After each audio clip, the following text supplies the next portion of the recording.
ఈనాడు ఈ ప్రభుత్వం నీటిపారుదల శాఖలో ఏవైతే ఆరోపణలు చేస్తున్నారో, ఏదైతే కాళేశ్వరం మీద ఎన్నికలకి ముందు ఈ ప్రభుత్వం చెప్పిన మాటలు నిజమైన తర్వాత ప్రతి కాళేశ్వరం పిల్లర్లో అవినీతిమయం కొట్టొచ్చినట్టు కనిపిస్తుంది. దాన్ని మర్చిపోయి వారు చేసిన తప్పులు, వారు ఆడిన అబద్ధాలు, వారు పన్నే కుట్రలు ఈ ప్రభుత్వం మీద రుద్దాలని చూస్తున్నారు. ప్రతిదీ రాష్ట్రంలోని ప్రజలు గమనిస్తున్నారు. 2 పర్యాయాలు బుద్ధి చెప్పారు, మళ్ళీ ఎన్నికలు వస్తే బుద్ధి చెప్పి తీరుతారు. ఈ ప్రభుత్వం ఇళ్ల విషయంలో 2వ విడత ఇప్పుడే ఇచ్చాం, 3వ విడత ఇస్తాం, 4వ విడత ఇస్తాం.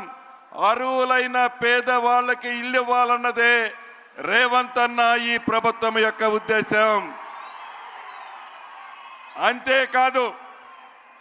అంతేకాదు భూభారతి ద్వారా ప్రతి జిల్లాలో ఇప్పటికే 70 గ్రామాలు సర్వే చేస్తున్నాము. ఈ రాబోయే 2 సంవత్సరాల్లో రాష్ట్రంలోని ప్రతి గజాన్ని సర్వే చేసి ఏ రైతైతే సాగులో ఉన్నాడో సాగులో ఉన్న రైతుకి మ్యాప్తో భూదారు కార్డును ఇవ్వటం జరుగుద్దని కూడా ఈ వేదిక ద్వారా రాష్ట్రంలో ఉన్న రైతన్నలకి తెలియజేస్తున్నాము. ఇది ప్రజా ప్రభుత్వం, ఇందిరమ్మ ప్రభుత్వం. మధుర నియోజకవర్గంలో ములుగుమాడులో సర్వే చేసి ఈ వేదిక మీదనే పైలట్ ప్రాజెక్టు కింద చేసిన రెవెన్యూ గ్రామంలో సుమారు 476 మందికి భూదారు కార్డులు మ్యాపులతో సహా గౌరవ ముఖ్యమంత్రి రేవంత్ రెడ్డి గారి చేతుల మీదుగా, అదేవిధంగా స్థానిక శాసనసభ్యులు ఉప ముఖ్యమంత్రి బట్టి విక్రమార్క గారి చేతుల మీదుగా మీకు భూదారు ఇవ్వటం జరుగుతుంది.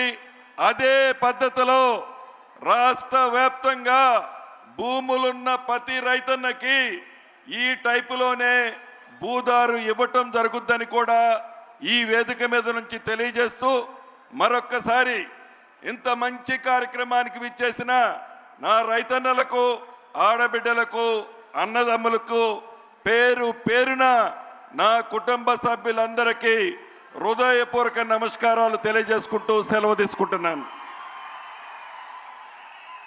ధన్యవాదాలు సార్. దయచేసి స్క్రీన్ల దగ్గర ఉన్న తమ్ముళ్ళు కిందికి దిగాలి. స్క్రీన్కు అవతల వైపు పోతే మీరు స్క్రీన్లో చూసి ఎంజాయ్ చేయవచ్చు.